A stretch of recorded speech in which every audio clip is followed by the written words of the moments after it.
Good afternoon. My name is Allison Green, Dean of the New York University Tisch School of the Arts. It is wonderful that many NYU alumni, parents, and students are joining us today for this exciting conversation with NYU featured alumnus, Mr. Clive Davis. I hope you're enjoying all the virtual sessions that are happening throughout the weekend. Thank you so much for joining us this afternoon. First, I'd like to introduce today's moderator, Jason King, NYU alumnus and chair of the Clive Davis Institute of Recorded Music. Jason is a producer and a widely published scholar, writing on the cultural politics of artists like Beyoncé, Drake, Roberta Flack, and Luther Vandross. He is a regular contributor to publications like Pitchfork, Billboard, Slate, Los Angeles Times, Spin, and NPR Music, and he is the author of The Michael Jackson Treasures, a Barnes & Noble exclusive biography. Jason has been a faculty member in the Clive Davis Institute of Recorded Music since 2003 and was named the chair this past year. And now, I'm thrilled to introduce today's notable alumni speaker, alumnus, and NYU Tisch Dean's Council member, Mr. Clive Davis. Born in Brooklyn, New York, Mr. Davis was a Phi Beta Kappa graduate of New York University, where he received his BA magna cum laude. Later graduated with honors from the Harvard Law School. As the record industry's most innovative and influential executive, Mr. Davis has had a profound effect on the world of music. Mr. Davis is directly responsible for the signing of many landmark artists, among them Santana, Billy Joel, Bruce Springsteen, Aerosmith, Bob Dylan, Barbra Streisand, Barry Manilow, Whitney Houston, Brad Paisley, Alicia Keys, Maroon 5, and Jennifer Hudson, just to name a few. Since 2008, Mr. Davis has served as Chief Creative Officer of Sony Music Entertainment. A 5-time Grammy Award winner, Mr. Davis has received numerous awards and recognitions over the course of his remarkable career. He was inducted into the Rock and Roll Hall of Fame and received the Grammy Trustees Lifetime Achievement Award from the National Academy of Recording Arts and Sciences, which also named the prestigious state-of-the-art theater inside the Grammy Museum, the Clive Davis Theater. He is the recipient of many humanitarian honors from organizations such as the T.J. Martell Foundation, the Anti-Defamation League, and the American Cancer Society. Mr. Davis received the Humanitarian Award from the American Foundation for AIDS Research for his efforts in the battle against AIDS. Mr. Davis is also the best-selling author of Clive, Inside the Record Business, and his autobiography, The Soundtrack of My Life. His life was documented by the Ridley Scott firm in the award-winning documentary film, Clive Davis, The Soundtrack of Our Lives.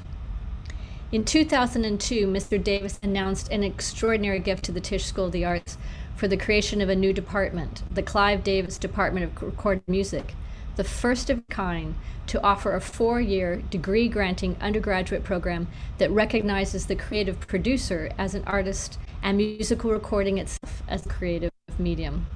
In 2011, Mr. Davis made an additional gift to NYU Tisch to expand the department to create the Clive Davis Institute of Recorded Music, home to stellar working professionals and a generous scholarship fund to support young talent from around the world. We are thrilled for the new home of the Institute in Brooklyn, with gorgeous state-of-the-art recording studios, a performing cabaret, and soon to open the Clive Davis Gallery and Archive, documenting his remarkable legacy.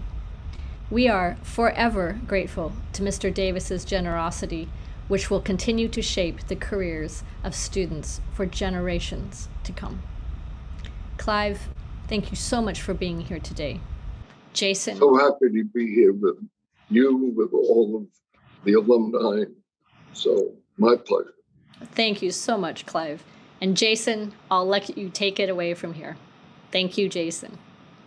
Thank you so much, Dean Green. Clive, in preparing for this conversation, I realized that this upcoming spring will be 20 years since we met. which is an anniversary unto itself. You've been such a major and influential part of my life over the course of those 20 years, and so much has changed in the business and in everything over those 20 years. So I'm just so honored to be able to have this conversation with you after knowing you so long. My pleasure, Jason. So I like to begin these conversations with place. Can you tell everyone here today where you are in the world and how you have been doing? Everybody's had a different story during the last 18 or 19 months of this pandemic, but you've been very, very active. So give us a sense of where you are and how you are. Well, I'm currently, and it's been rare, I'm in Manhattan um, at my apartment where I normally live. But over the course of the pandemic, I have spent about half of it since Sony is closed in Miami and the rest in California.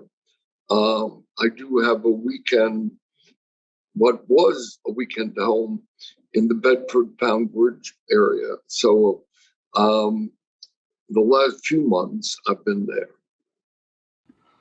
And what was the decision to go to Miami and to be in California for that amount of time? Was it just the warmer climates, or is there also a professional reason? Miami is no professional reason. It was definitely for the warmer climate and the fact that I've been very busy, but I could do the business as we're chatting by Zoom today, whether it's audio or visual as well. LA is often business because one of the projects that I'm currently working on is co-producing the Whitney Houston biopic. And there were certain meetings that I wanted to engage in Los Angeles. Can you talk about some of those recent projects? I mean, I find it amazing that you continue to be so active, and not just active, but that you are branching into a lot of these different realms, in particular film, as well as concert producing. So can you talk about some of your most recent projects, the ones that mean the most to you? Well, for one, every year, and I'm turning my attention to it for this year because I'm happy to say that my pre-Grammy Gala will be live in Los Angeles this year. But every year, really since, may I say, 1976, when Barry Manilow, I had just started Arista Records, and Barry Manilow was nominated for our first record, Mandy, for 2 Grammys. And I began the tradition of having a gala, if you will, the night before the Grammys. And that's taken place every year since then. So that during the pandemic, when obviously none of us were meeting live, I did a visual, or a virtual rather, gala. And I sort of improvised by choosing 20 of the greatest performances of all time. And for those that are still here, because part of the, some of the artists like Prince, like Elvis Presley, are not with us. But with the large majority who are with us, I did reach out, and I had Bruce Springsteen, I had Paul Simon, I had Barry Gibb, I had Alicia Keys, I had the young artist, the baby. I really invited them to chat with me, and they did. And it was so gratifying. I mean, the invite list was the traditional invite list of my Grammy party. That's 1,000 people representing the heads of every record company, often the heads of the TV networks, of movie studios, as well as Spotify and Apple and iHeartRadio. So it is a wonderful taste-making audience. And I've broadened it, apart from artists like Joni Mitchell and Robbie Robertson, Earth, Wind and Fire, and John Legend, Jay-Z, Alicia, who come every year.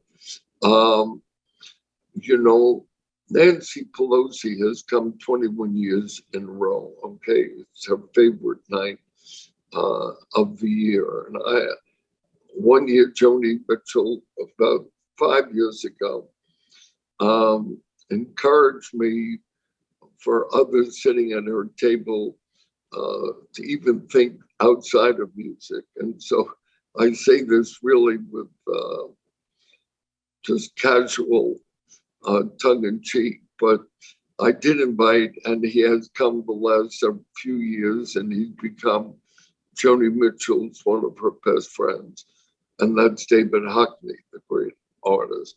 But it's music that we celebrate, and it's not at all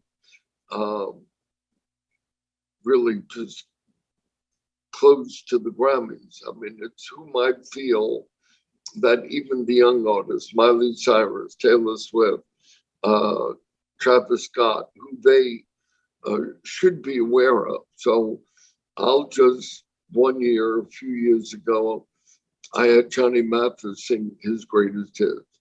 Medley, of course. So I probably have about, it's not just a cocktail party, it's not just a dinner, but it's my putting on a show of about 8 artists, new or established, hopefully each capable of getting a standing ovation. So it's with that tradition to which we'll return at the Beverly Hilton Hotel January 31st for this year, the night before the Grammys.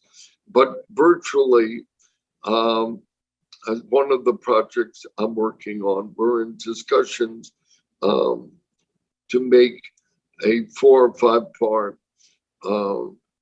special out of it. And to the extent that the conversations was so revealing and the music was so great, it'll be wonderful if that could be seen around the world. And you've also recently, of course, done the Central Park concert, the homecoming concert, which was so exciting to watch. Can you talk to us a little bit about that? Well, the mayor called me really after the virtual concert that I just described. And he said, we really need a major signal to the rest of the world that New York will be reopened. And we've all suffered through this, and with Broadway reopening, hopefully most of the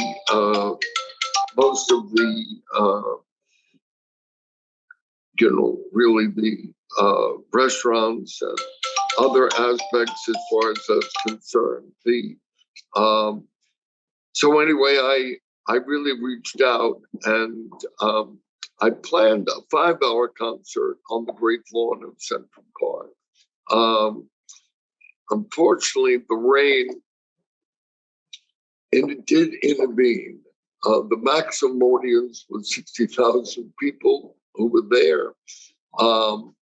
We got, I would say, 50% of the evening in. And so to give you an example, and again, to emphasize how New York is doing everything it can to reopen and once again be the culture capital of the world.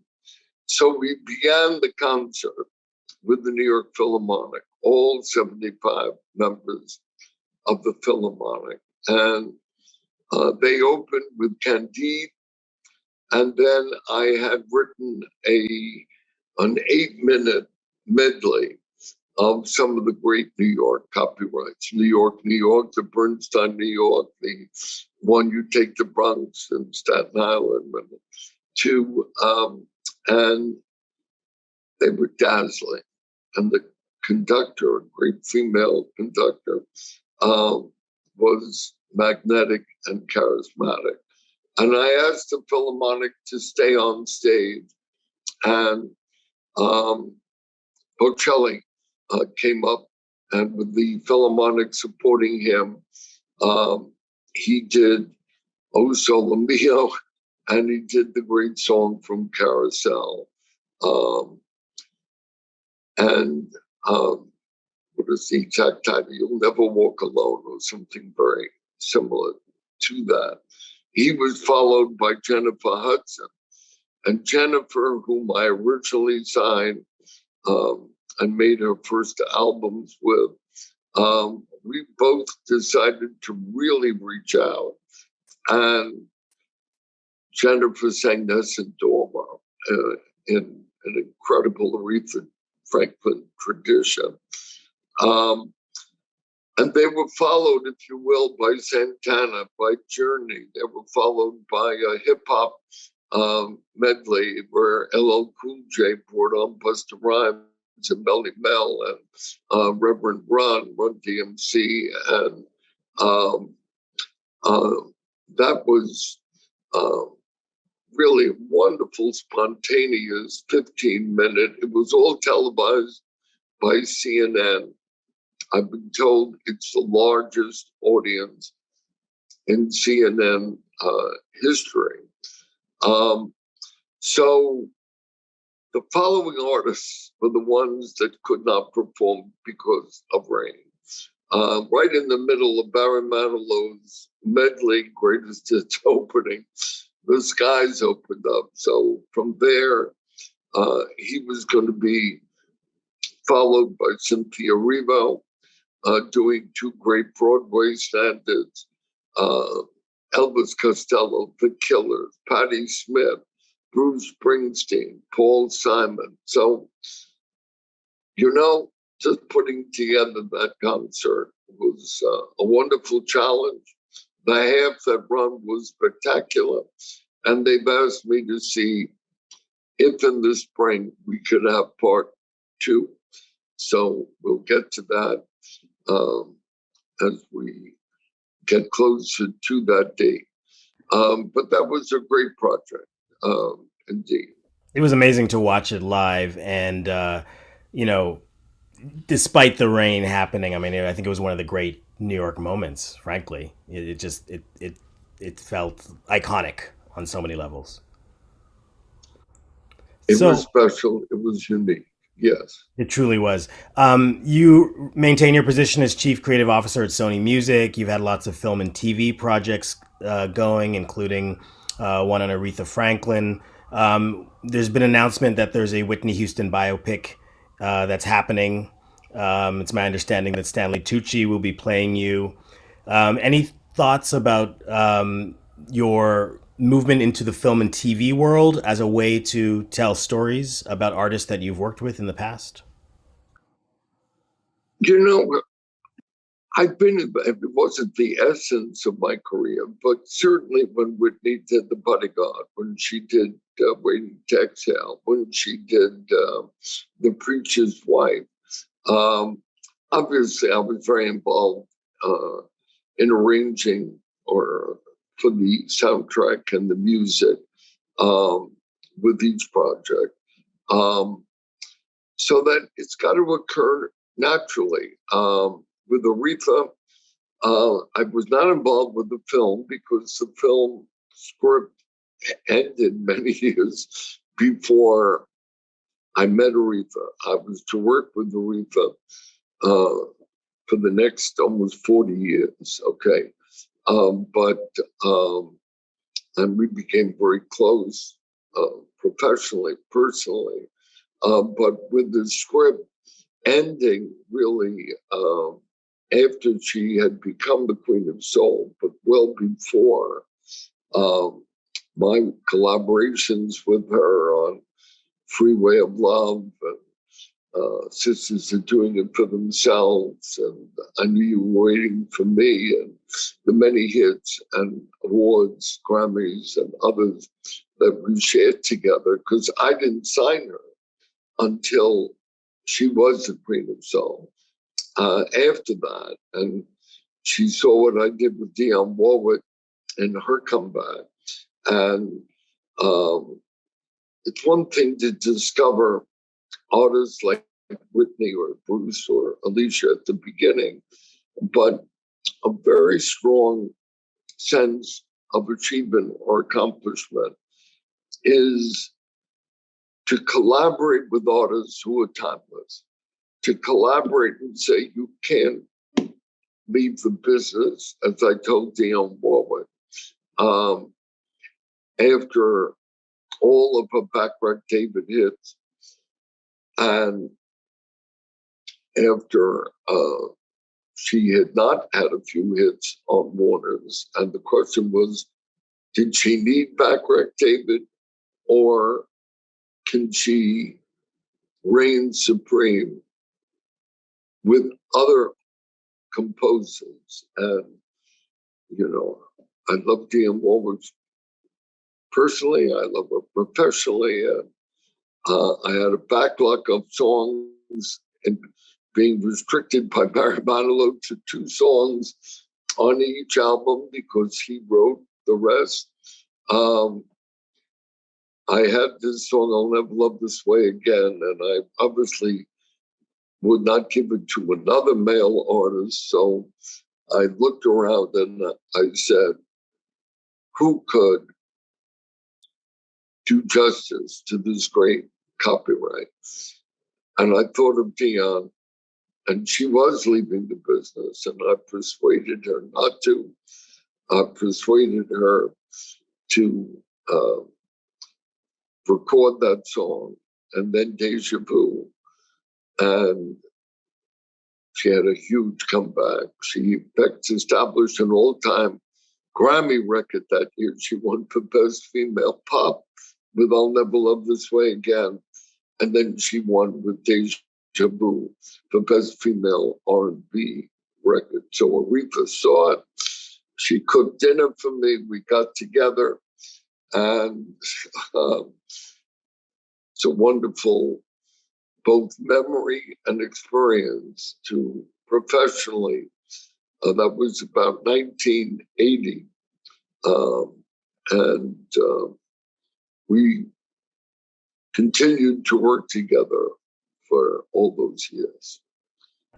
I was going to say, I'd do that. I would mention Luther Vandross. I'd mention Rod Stewart. I'd mention the second time I signed Carlos Santana. If you feel an artist is timeless, I don't love the idea of one-hit wonders. And it's a big thrill for me that so many of the artists, I only make a correction because I want today to be totally unassailable. I did not sign Bob Dylan or Streisand, but I did work with both of them. The other artists that the wonderful Dean Allison Gray mentioned, I did sign all those artists. But to not allow a career to end, but to show how many decades. So the fact that even on the Great Lawn in Central Park this year, I signed Barry Manilow in 1975. So here we are all these years later, and he's still headlining. Carlos Santana, I signed as my first signing was Janis Joplin. Then Blood, Sweat, and Tears, and then Carlos Santana. Here it is. That was 1969. And here Carlos Santana is still headlining all over the world. And so at that Central Park concert was Santana, was Barry Manilow, and would have been Patti Smith and Bruce Springsteen. as well as Paul Simon, with whom I worked from the very beginning of my career. As Simon Garfunkel broke, and I took over, and somehow accidentally, never imagined by me, was off at the head of Columbia Records. Such an amazing career. What an incredible legacy of artists. And, kudos to you for being able to recognize that spark that they had in them that has led to their timelessness and has created all of these enduring careers. But speaking of timelessness, let's talk about time a little, and let's go back in time. You grew up in Brooklyn and Queens. You went to Erasmus Hall High School in Flatbush. Did really well there. Graduated from Erasmus, and then you got a full tuition scholarship to Washington Square College, which was the downtown undergraduate campus of NYU.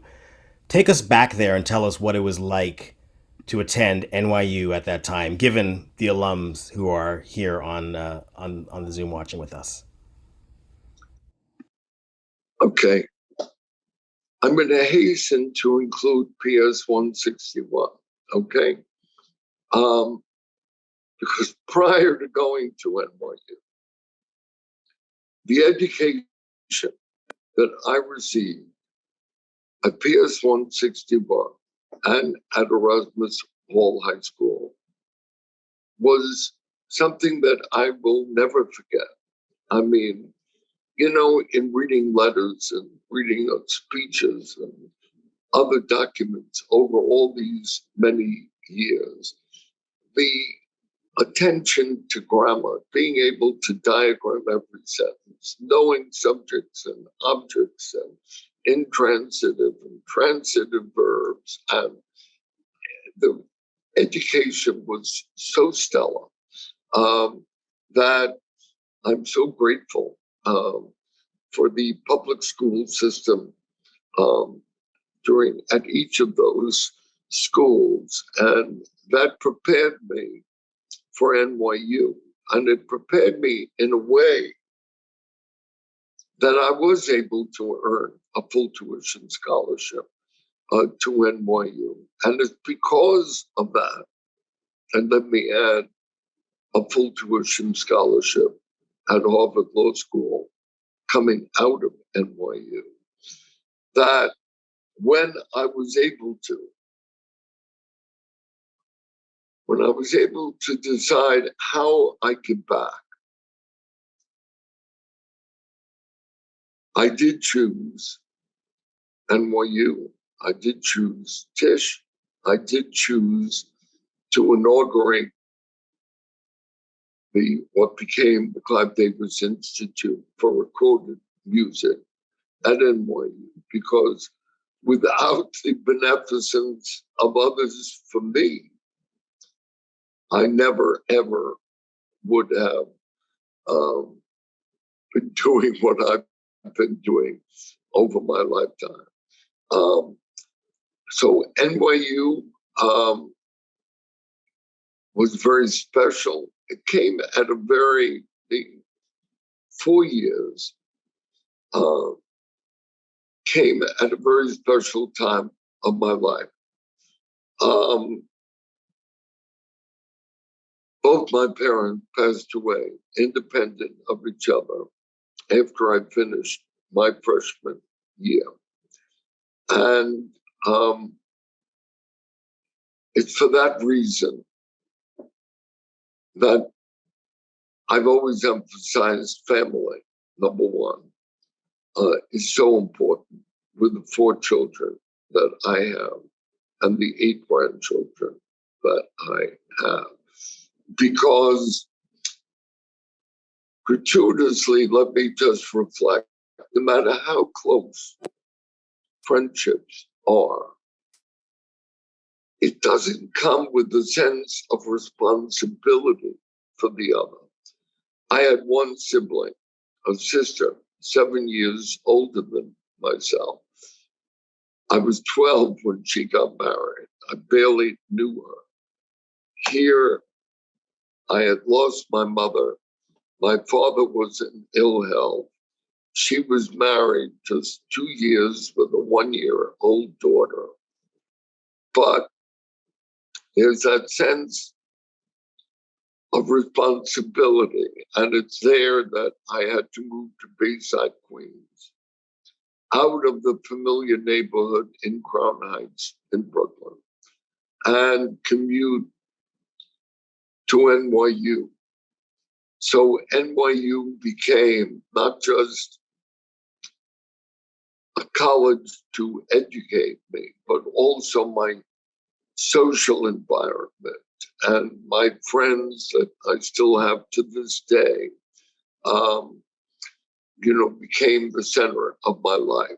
And so again, through the beneficence of others, for a man named Thomas Austin for my scholarship, and the friendships that I had to fill in, NYU has always been incredibly special to me. And it enabled me to qualify and get a full tuition scholarship to Harvard. Why I became a lawyer, I don't even know. I know in theory, if I can be practical. My father was an electrician. My mother was a housewife. No one in their respective families had children that had gone really to college. And to rise above the station in that generation, you either became a doctor or a lawyer, or aspired to be. And I never liked the sight of blood, and I didn't necessarily love to study chemistry, but I did love political science. I did love literature. I did love theater. Okay, I'll be a lawyer. And it's in that spirit that I went to Harvard. And again, another accident occurred. I'm at a law firm. I decided that with the competition, I didn't want that sense of a large law firm competition. And so I went to a smaller firm that was paying the going rate to law review students. It was $4,500 a year, okay? And I went to a small law firm, but it showed within about 2 years, 3 years, the frailty, because their biggest client merged into another company. And I saw the fragility. And so I decided, maybe I better get a safety net. And I went, again, luck playing a part. I went to a firm that was known as Roseman, K. Petchek and Freud. Sam Roseman was FDR's lawyer, Harry Truman's lawyer, coined the phrase brain trust and deal. Ralph Colin represented CBS and Bill Paley. And by luck, again, I was in, of 40 lawyers, there were maybe 5 of us in non-litigation. I was one of those 5, one of 2 or 3 associates. And Harvey Shine from that law firm, an alumnus, came to me and he said, "You're doing non-litigation. You're doing the contract for Columbia Artists Management, Inc. I'm going to offer you a job at Columbia Records. And I'm going to become head of international within a year. It's a 2-man, 2-person law firm, law department. You'll be the head counsel if you come over within a year." So I took it. And obviously, when you think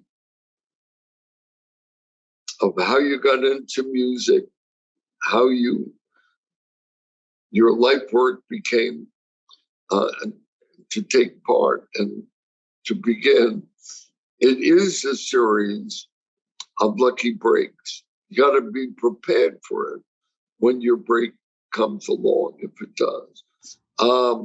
So, Clive, I want to ask you though. You have these lucky breaks, but when you were at NYU, I just want to jump back a little bit.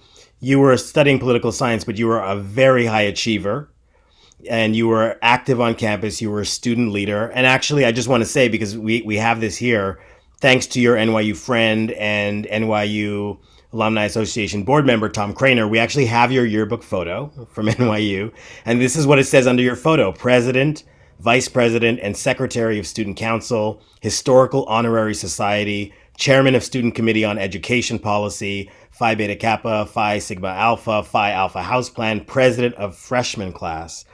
So I do think you had the lucky breaks, but you were also obviously very, very exceptional, right, in terms of your ability to be active. Do you want to just talk about that, and maybe if you have any memories of that time at NYU, since we're here with other alumni, and of the kinds of skills that you developed there that led you to the success at Harvard and then later to the career in the music industry? I do, because that became the center of my life. I just told you I'd lost my parents. I was commuting to school from Bayside, Queens. It's not that I had a neighbor in Brooklyn. I mean, what if you were, every year separated you from another group of people who were friends, so that all my friends came from NYU. And in running for president of the freshman class, and then ultimately president of student council, my whole life centered around Washington Square College, NYU, the friends that I made there. So that, yes, it was not just the great education, but it was those that I was spending time with after school. And as I said, so many of them are my dear friends to this day. So the story you were telling, this incredible story of your move from NYU to Harvard and then to the music industry. You were head of Columbia Records in 1965. You were overseeing Columbia and Epic as president. You were No. All right. I went to NYU. I went to Columbia in 1960. I was the general attorney until 1965. I had no clue that my life would end up in music. I went back to law school. I took courses in antitrust because the Columbia Record Club was being sued as a monopoly. I have and always did, out of a healthy respect for failure. Also, the work ethic. I want to emphasize that because I haven't talked of that today. It was the work ethic that began at PS 161 and at Erasmus and cultivated. If I didn't get a A- or B+ average at NYU, I would lose my scholarship. I had $4,000 to my name. That's what I had after my parents passed away. My father had borrowed against his $10,000 life insurance policy. So that I always had that work ethic. And the need for resilience, okay? It's a tremendous blow when you lose one parent, no less both. And so all of that, work ethic, resilience,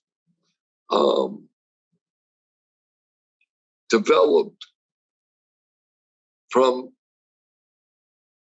my New York, Brooklyn, and Queens experience, okay? And it was cultivated along all those lines at NYU.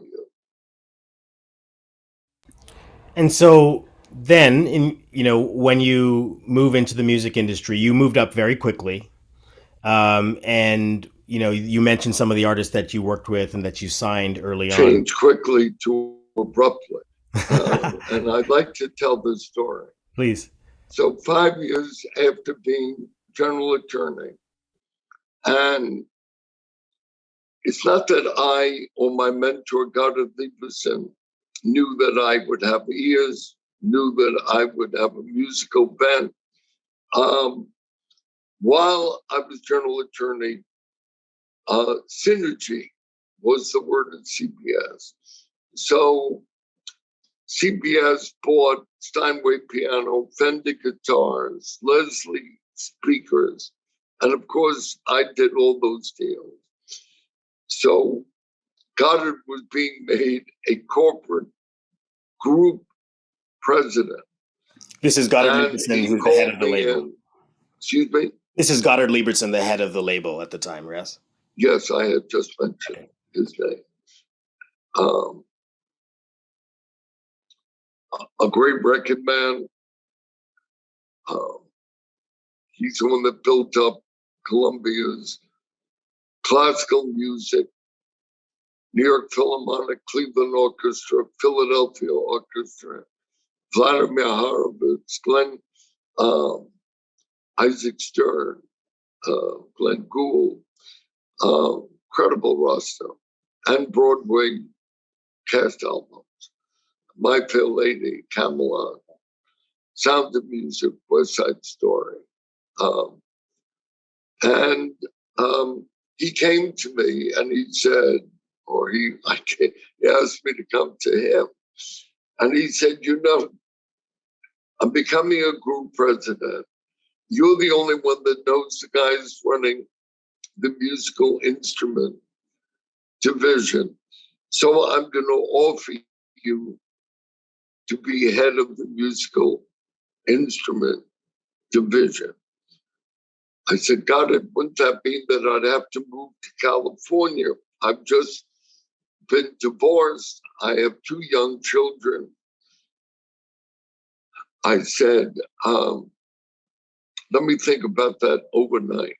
I came back the next morning and Goddard said, oh my God, I got to tell you. Overnight, Norman Adler heard about this reorganization. Norman was the executive vice president of Columbia all those years. And he wants to live in La Jolla, California. So I'm going to make Norman the head of the new musical instruments group. And you'll become the head of Columbia Records. That is how I got into music.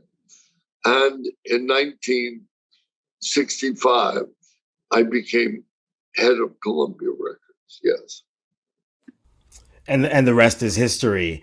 Some of those artists that Dean Green mentioned at the beginning and that you've also mentioned as part of this talk, I mean, the talent, the enduring careers that they've had, it's just been exceptional. So Aretha Franklin, Bruce Springsteen, Billy Joel, Alicia Keys, Patti Smith, I mean, the list goes on and on. I think the assumption that a lot of people have is that these are all inherently talented artists, intrinsically talented artists, who just need no help. They just show up and they perform and they're great. So what do you do as an executive? Why isn't it just that they have this talent and that they show up on stage and perform? Can you talk to me about your role and your input and the development process? The role is different with every name that you mentioned. The first signing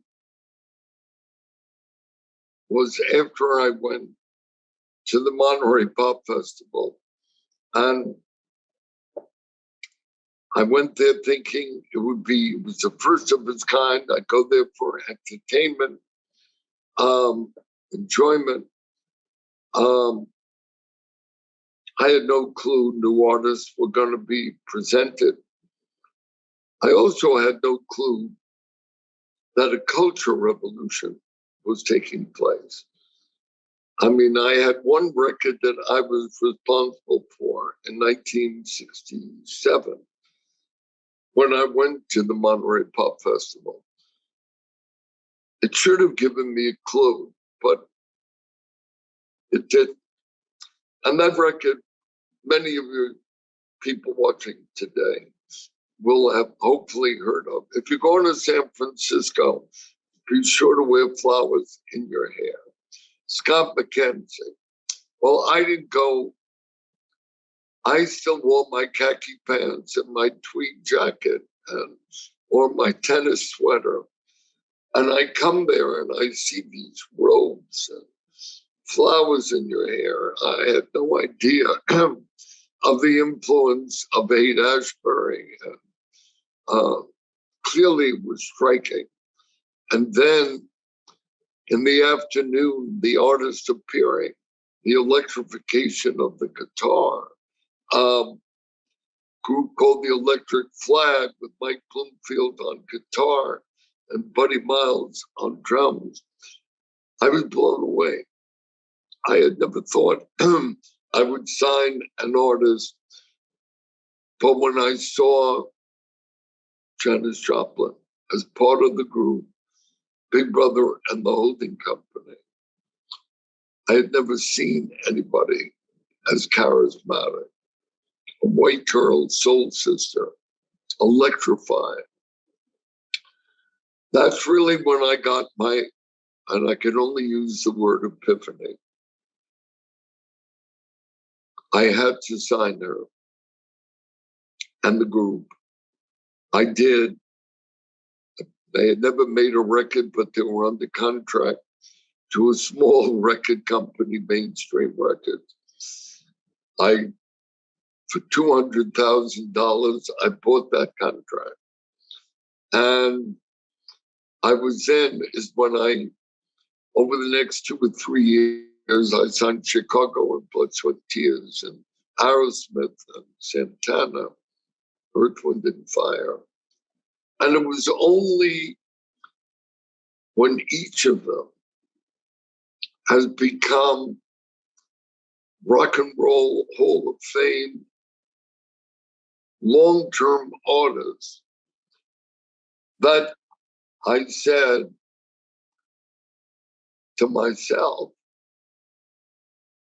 you might have a natural ear that you never would have known. And that's why in our conversation, Jason, I use the word lucky break. I use the word accident. I never planned any of this, never thought about any of this, but you know, you follow your instinct and building up some confidence based on the track record. And I went and got involved in self-contained artists. All those artists were self-contained, coming to the recording process in effect with their own music, or almost all their own music. And, you know, then life went from there. But as you know, and as has been featured in my documentary, life does not go up, up, up. And you get tested. And I use the word resilience that I learned at NYU after my parents passed away, to link these years with some central understanding. And at the height of my career there, with all those artists that I mentioned, explosively taking Columbia from number 3 label to number 1 label. An employee executive of Columbia Records was fraudulently stealing money. And when I had to fire him, obviously, he went to the U.S. Attorney's Office in Newark, New Jersey. And to get a lesser sentence, he said he would cooperate with them, showing that payola existed in the record industry and at Columbia. And Frank Stanton, who had been president of CBS, was no longer there. That's a man I worked with, doing what I was doing. There was a new president who was there 6 months. And the law firm advised, you got to break from the record division. CBS is dependent on FCC, the whole company, on licenses.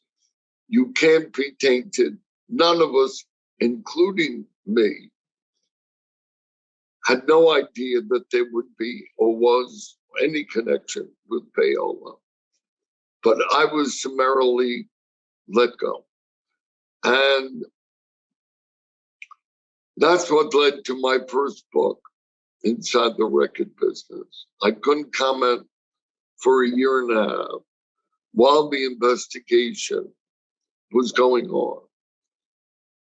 Ultimately, the investigation cleared Columbia, all but one or two very small firms, nothing else in the industry.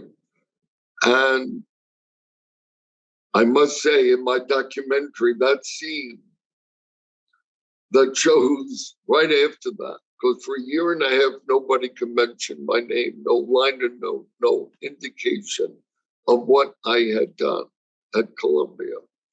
It was really ruled out that everybody ran scared. And when it was all over, they came to me.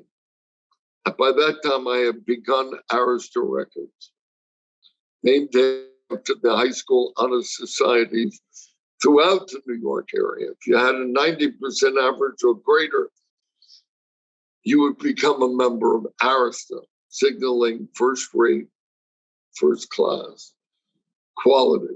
So I named my record company Arista Records, okay? And they came to me with a check for $1 million directly after company that I had an equity interest in, and framed it from mail order rights for whatever artists Clive and Arista come up with.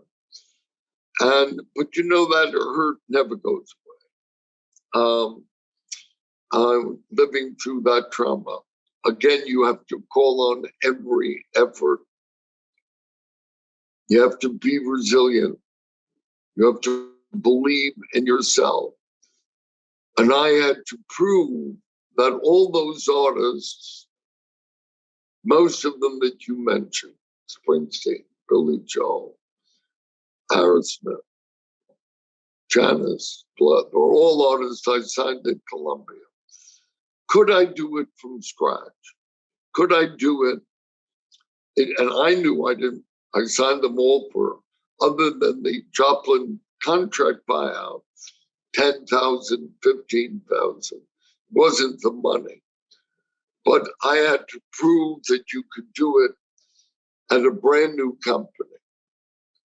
And it's then that I said, I can't just do it signing rock artists, because rock was changing. And the new wave punk would not likely have hit singles. And you don't go platinum, really, without hit singles, 99% of the time.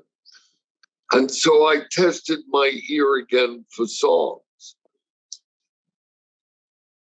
Non-self-contained artists coming up with songs for artists who primarily didn't write, except in the case of Barry, who wrote, but not quantitatively as many hit singles as he would have needed.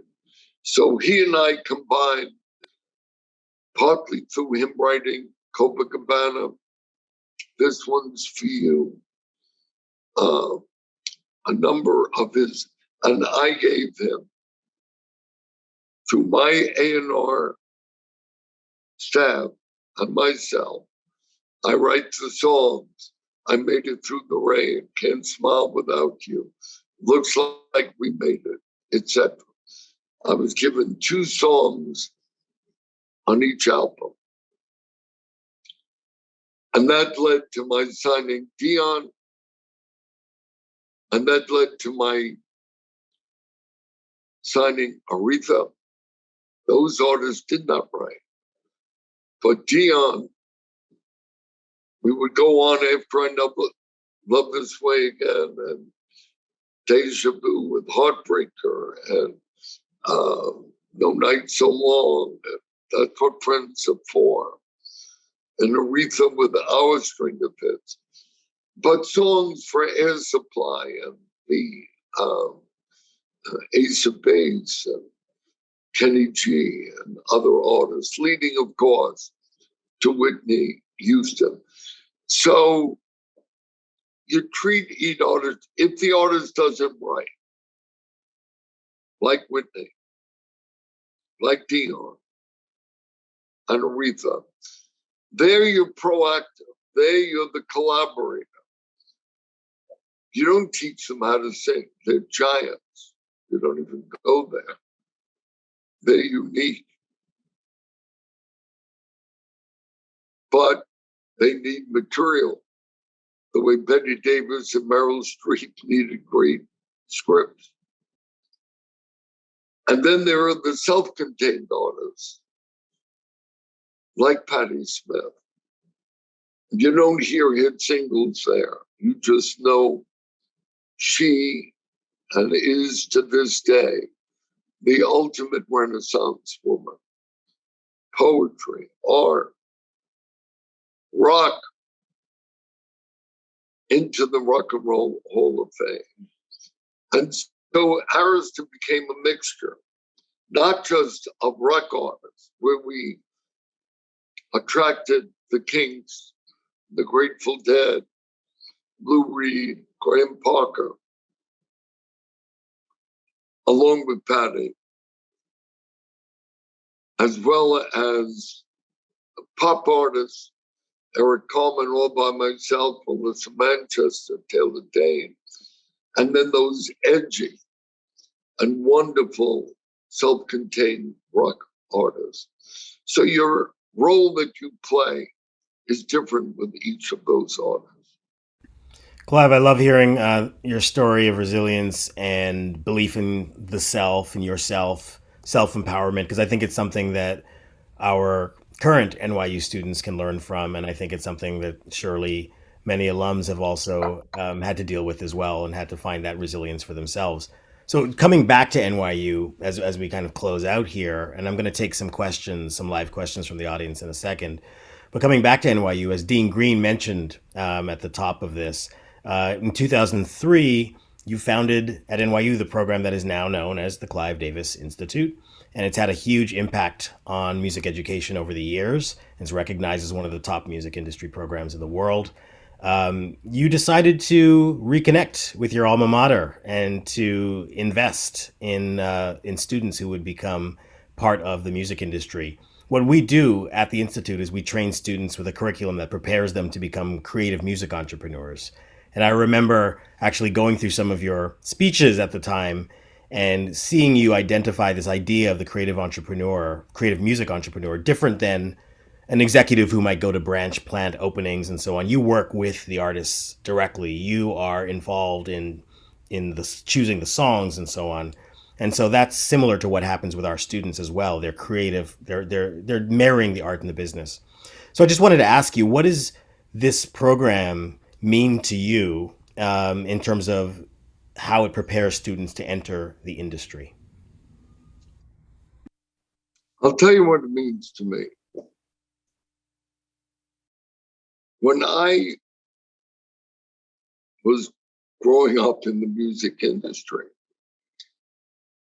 There was really the respect, my perception was, to study. Well, you studied classical music. There were a few, you studied jazz, okay.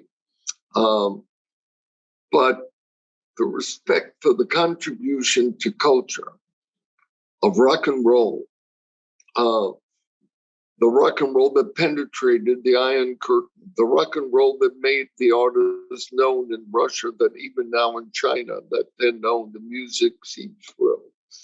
There was not the healthy respect for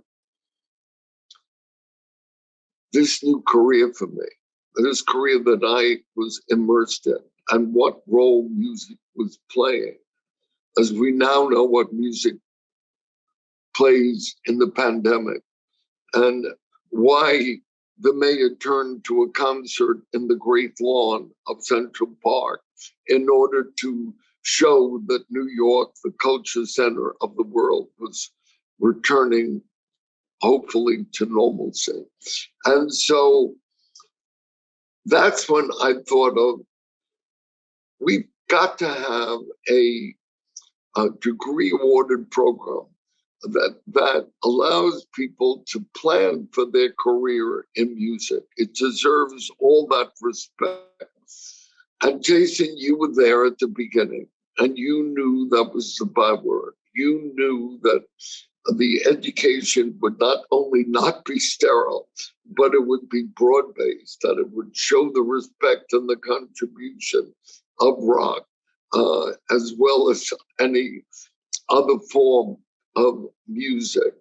And so let me just mention, because this is the first interchange publicly that you and I have had, but I have watched, and you know that I saw your career. We're going back 18 years ago, you know, and I saw it even though your hair was black then, that I knew that you got the mission. You, of all the executives, you got the understanding and the importance of broad basing the education of students who would make a difference in music, have a career of themselves, and forge new broad-based territory. So that's why I turned, of course, to NYU, and that's why from the very beginning with Mary Schmidt-Campbell and now with Allison Green, there's been a total understanding of the importance of what was first a department is now an institute, and the influence that it's having, the number of applicants from all over the world that are coming in. It's a source of much pride on hopefully all our parts. Thank you, Clive. And I also just want to mention that the Clive Davis Institute has recently moved to NYU's Brooklyn campus at 370 J Street. So there's another full circle moment there in terms of you and honoring you in your career. Yes. Just wanted to mention that. I also, I want to actually just move to some of our questions. We've just got a few minutes left. And so we have some questions that are coming in for you. So I'm going to take a couple of those now.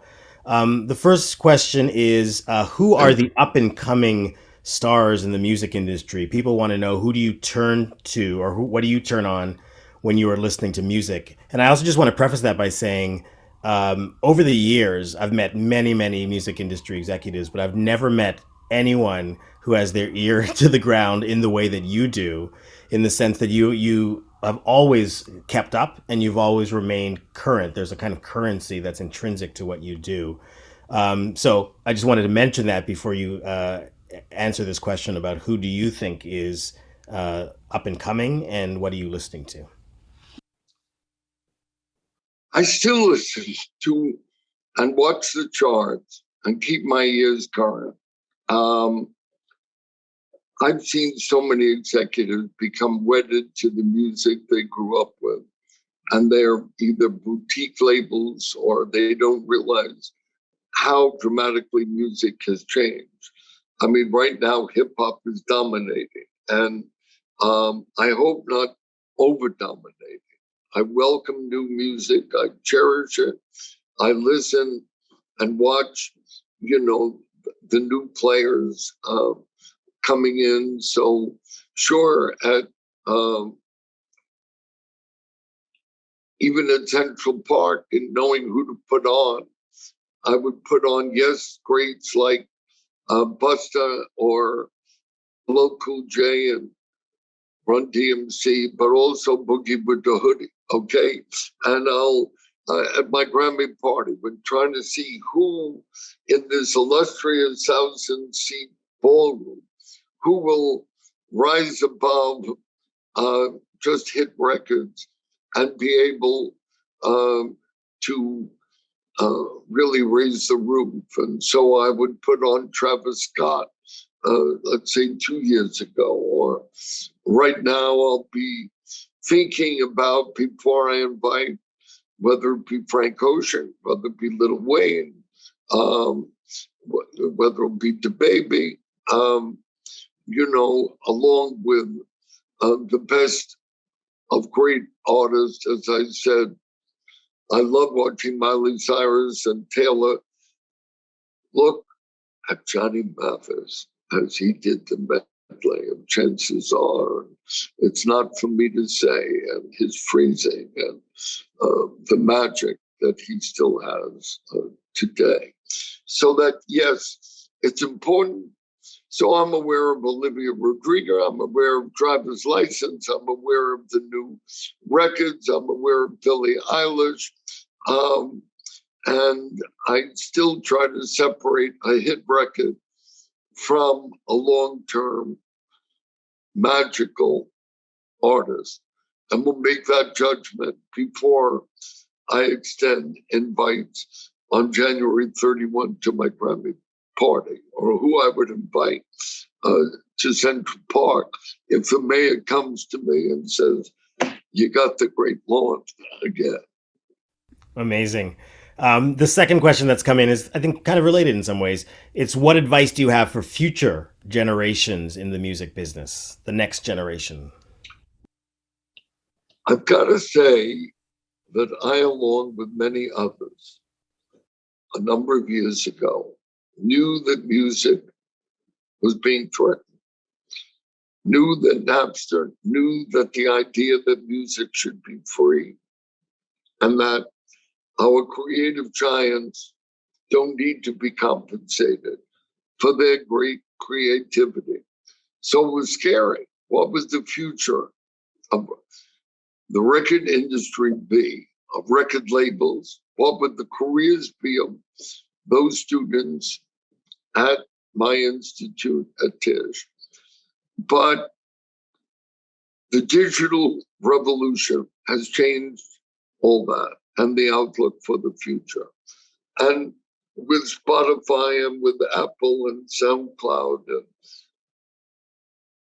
really music is reaching a greater audience than ever before. I'm confident that music is healthy. And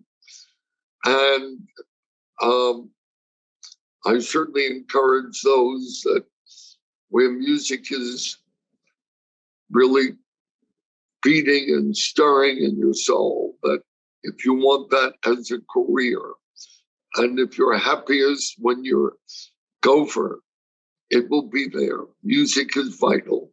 It's not merely entertaining. It's vital, the role that it plays in society. It's not going to go out of style. And so I feel optimistic, and I encourage those that feel it's their destiny to follow their destiny. Well, thank you, Clive, and I appreciate your optimism. I appreciate your resilience.